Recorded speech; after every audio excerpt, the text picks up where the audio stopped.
के लिए rate of interest. अब रेट ऑफ इंटरेस्ट को देखेंगे। डिटर्मिनेंट इसके हैं दो, एक है हमारे पास सप्लाई फॉर क्रेडिट मनी और एक है डिमांड फॉर क्रेडिट मनी। अब अगर मैं जस्ट डिस्कस करूं डिमांड फॉर क्रेडिट मनी, अब कोई पैसा हमसे मांगने आया और रेट ऑफ इंटरेस्ट है ज्यादा, रेट ऑफ इंटरेस्ट हमने रखा है ज्यादा, तो demand for money credit money कम होगी या ज्यादा?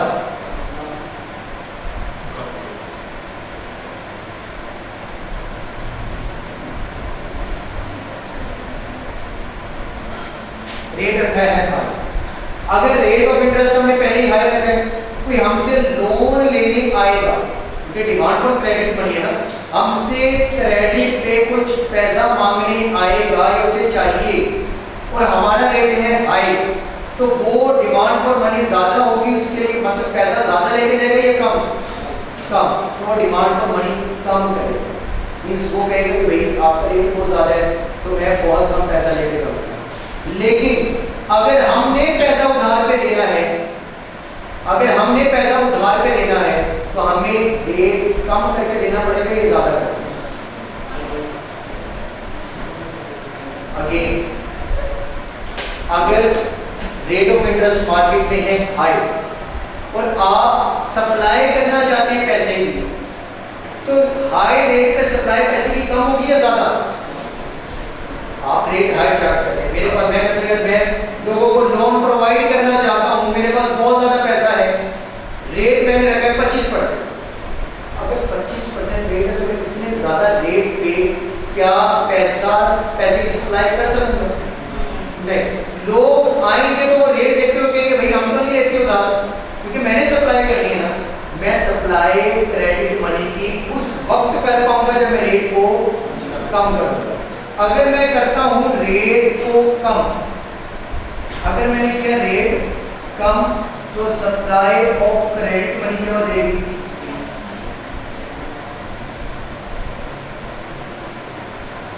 ज्यादा। सप्लाई ऑफ क्रेडिट मनी क्या हो जाएगी?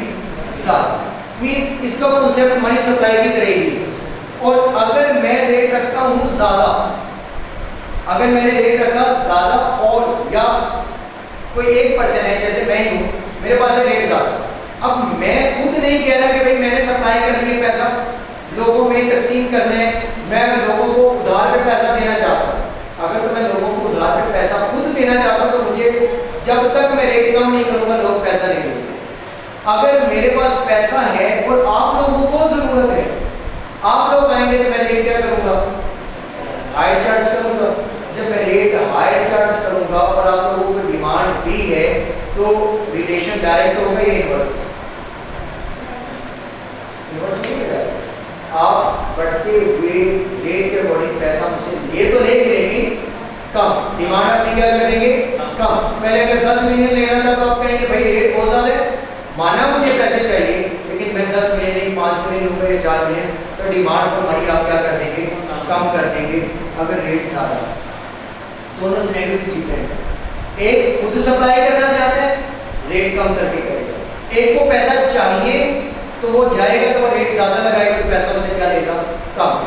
अब किसी चीज की उसने कुछ सप्लाई के अकॉर्डिंग बताया, चेंजिंग सप्लाई, तो ये जो चीजें हमने पहले लिखी वो कहते हैं इंक्रीज करने के इंटरेस्ट पे उससे मनी सप्लाई क्या हो जाएगी? कम। तो ऊपर वाली बात, अगर इंक्रीज करेंगे तो मनी सप्लाई क्या देगी? कम। और अगर डिक्रीज करेंगे तो मनी सप्लाई क्या देगी? ज्यादा। वो कहते हैं कि अब कैसे कंट्रोल करें? अगर मार्केट में इन्फ्लेशन है, इन्वेस्टमेंट, अगर इन चीजों को श्रिंक करना है, कंट्रोल में लाना है तो क्या करना पड़ेगा? सेंट्रल बैंक सेल कर देगा सिक्योरिटीज, ओपन मार्केट ऑपरेशन वाली ये चीज ऑलरेडी पढ़ चुके हैं। सेंट्रल बैंक जो है रिजर्व अपने क्या कर देगा? डिक्लाइन कर देगा। Bank reserve will decline, reserve उन्हें पहले से ज्यादा रखेंगे तो मनी सप्लाई कंट्रोल होगी। यहाँ रिजर्व की बजाय उन्हें क्या करना पड़ेगा? रिजर्व पहले से ज्यादा करने पड़ेंगे। अगर रिजर्व ज्यादा रखेंगे तो वो क्या करेंगे? डिक्लाइन करनी है ना रिजर्व। अब रिजर्व का मतलब क्या है? पैसा अगर रिजर्व ये सेंट्रल बैंक के अकॉर्डिंग है, फिर यहाँ पर एक सेंट्रल बैंक को कमर्शियल बैंक के अकॉर्डिंग है, तो फिर ये सेंटेंस ठीक। Commercial bank reserve will decline, अगर वो रिजर्व पहले रखते थे 80%, 20% दे देते थे सेंट्रल बैंक को, तो बाकी 80% लोगों में क्या कर देते थे, बांट देते थे। अब वो रिजर्व पहले से कम हो गए, जब डिक्लाइन हुए तो वो 70-60 पे आगे, तो मनी सप्लाई क्या हो जाएगी, कम हो जाएगी। कमर्शियल बैंक है लेस लैंडिंग पावर, इसने लोन कम करके देना। उसके बाद है जी overall money supply will fall, money supply को कम करते हैं, इन्फ्लेशन रेट भी लोग उसको कम कर देंगे तो मनी सप्लाई कंट्रोल हो जाएगी, क्योंकि मनी सप्लाई कंट्रोल होगी तो इन्फ्लेशन कम होगी, और अगर इन्फ्लेशन कम करनी है तो आप उसके लिए लगाएंगे मॉनेटरी कॉन्ट्रैक्शनरी मॉनेटरी पॉलिसी, और उससे क्या होगा, रेट कम होगा, ज़्यादा हो जाएगा, और अगर रेट ज़्यादा हो जाएगा तो उससे मनी सप्लाई कम हो जाएगा। ये बातें सारी अगले चैप्टर में मॉनेटरी पॉलिसी में पढ़नी है, मनी सप्लाई के रिलेटेड। इसलिए मैं कह रहा था कि चाहे इधर ना पढ़े, नेक्स्ट पढ़ ले, ये 2-3 पॉइंट हम पीछे पढ़ के आए और ये पॉइंट हमने आगे पढ़ा। ये चैप्टर एंड है, इसका टेस्ट कर लेते हैं।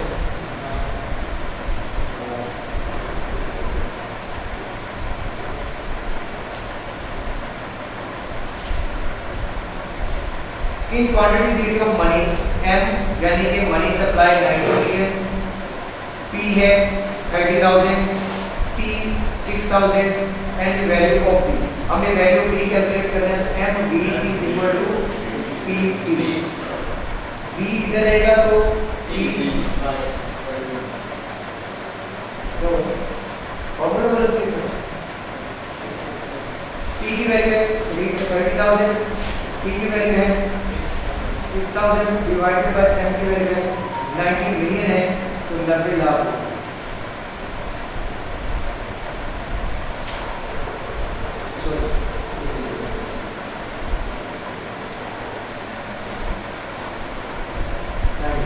डिवाइड करें आंसर आता है। यहाँ पर एक कन्फ्यूजन ये थी कि 90 से बच्चे डिवाइड कर रहे होंगे, तो 90 से खाली डिवाइड करेंगे तो आंसर क्या आता है, कैलकुलेटर निकाल सकते हैं।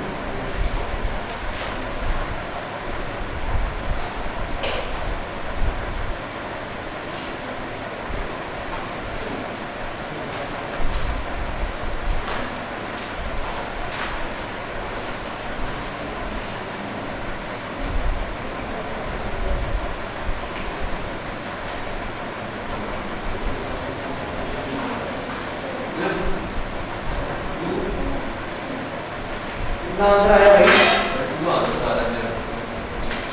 खाली 90 से डिवाइड करने से या 0 लगा के 90, क्योंकि बच्चे गलती यहाँ कर सकते थे कि 90 से खाली डिवाइड करवा दें, जबकि ऊपर आपको 1000 में बाकी वैल्यूज बताइए कि 30,000 और 6,000, तो आपको 90 को भी पहले किस में लाना पड़ना था, 1000।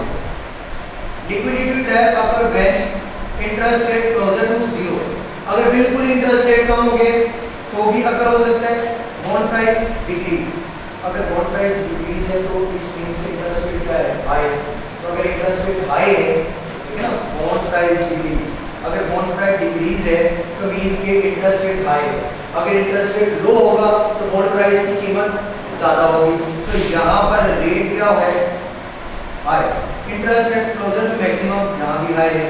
Money demand decrease, demand for money अगर डिक्रीज है तो फिर क्या होगा, डिमांड फॉर मनी, लोग अपने पास पैसा कम रखते हैं, मींस इंटरेस्ट रेट हाई है, तो यहाँ पर एक बात है, यहाँ पर क्या है, कम, तो अगर कम है तो ही लिक्विडिटी ट्रैप आएगा, तो लोग पैसा अपने पास जोड़ के बैठे हैं, तो भाई ब्रेक करना है लिक्विडिटी ट्रैप को, तो ये सारी बातें। और अगर ये देखना है कि लिक्विडिटी ट्रैप अगर कब हुआ है, तो जब इंटरेस्ट रेट बिल्कुल कम होगा या 0 होगा। Option A, increase in demand for credit money, which of the following about credit money is correct, credit money के अकॉर्डिंग कौन सी दो बातें करेक्ट हैं, increase in direct consumption, उसके बाद reduce inflation, क्रेडिट मनी से इन्फ्लेशन बढ़ती, याद करें पिछले चैप्टर वाला एमसीक्यूज कि हम कहते थे कि क्रेडिट मनी लोग उधार लेने पैसा, लेकिन यही चैप्टर है ना मनी वाला, ये पॉइंट।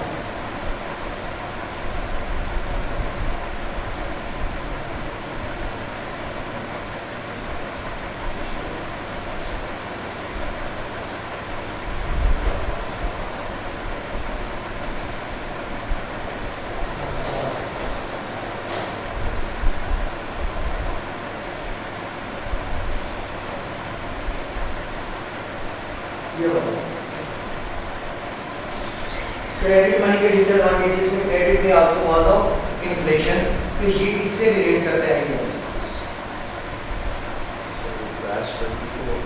5 मिनट तो रिड्यूस इन्फ्लेशन, तो ये तो हो ही नहीं सकता क्योंकि क्रेडिट मनी कभी भी रिड्यूस ही नहीं करेगा बल्कि इसको बढ़ाएगा। एक हो गया गलत, हमने सही देखनी। इंक्रीज इनडायरेक्ट कंजम्पशन, क्या आप इनडायरेक्ट कंजम्पशन बढ़ा सकते हैं? कंजम्पशन आपकी इनडायरेक्टली बढ़ जाएगी क्योंकि अगर आपने अभी कोई पैसा पे डायरेक्टली नहीं भी किया तो आपने कहा कि भाई बाद में आके दे दूंगा, मैं नहीं, मेरे जगह पे कोई और दे देगा, तो एक तो आप कंजम्पशन बढ़ा देंगे। इनक्लाइंस पीपल टू स्पेंड लेस और form expand revenue and other retains earning, ये भी उसी का एक पॉइंट, लेकिन ये इसमें स्पेंड लेस नहीं होता, स्पेंड तो उतना ही हो रहा है लेकिन अभी पे नहीं किया जा रहा। और फर्म से उधार ले लेंगे किसी से और अपने रेवेन्यू की स्पेंड कर लेंगे और हम क्या कर लेंगे, कंजम्पशन अपने इंक्रीज कर लेंगे। और अगर आप उसमें तीनों फंक्शन देखें उनमें से एक गलत लिखा है, 2 फंक्शन उसके बताए हो। हम क्या करते थे कि यहाँ से एक वर्ड इनडायरेक्ट ऐड कर दिए हैं कि इंक्रीज कंजम्पशन, इमीडिएटली कंजम्पशन आप बढ़ा लेंगे और इनडायरेक्टली बढ़ाएंगे ना, अभी पैसे तो नहीं पे करेंगे, आप कहते हैं बाद में पैसे पे कर देंगे, तो ये 2 ठीक होंगे और ये 2 होंगे। Which type 2 are not motives liquidity preference, इनमें से कौन से 2 मोटिव्स हैं? सेविंग और ये नहीं, बाकी ये दोनों नहीं। ऑप्शन ये भी क्योंकि उसने नॉट पूछा और से नहीं, तो ये 2 ठीक होंगे। Which of the following is not considered as credit instrument? Function of money best described as 2 examples. Barter system नहीं है, not a standard, but not नहीं आना था, use as a act as a standard of development. Money that is not that is people's account and they have immediately access. Immediately access. ये नहीं कहा कि लोगों से बिलोंग करती है लेकिन इमीडिएटली असेस नहीं करती। अगर लोगों से बिलोंग करती और इमीडिएट असेस में ना होती तो सेविंग। अगर सिक्योरिटीज वगैरह होते तो लार्ज टाइम एसेट्स और ट्रांजैक्शन भी तो होती कैश कॉइन है, तो ये चेकिंग अकाउंट या करंट अकाउंट हो। फिर इसके बाद एक point is not a method of controlling the money supply. कौन सा मेथड नहीं है? ओपन मार्केट ऑपरेशन है, इंटरेस्ट रेट है, गवर्नमेंट बॉन्डिंग है। According to the monetarist economists, aggregate demand influenced by the government expenditure. Just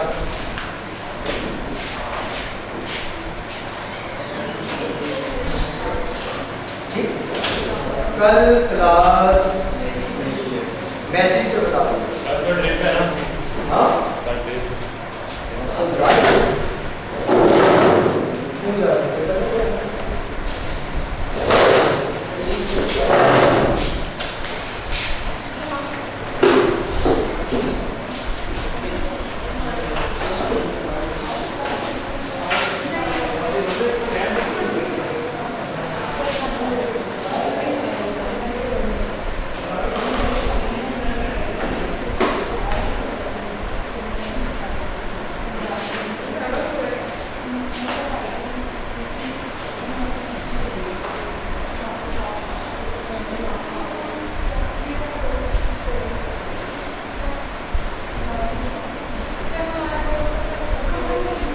हमारा रहेंगे 11, 12 और 4 चैप्टर, क्योंकि 1 तो सारा उसी में कवर हो जाएगा।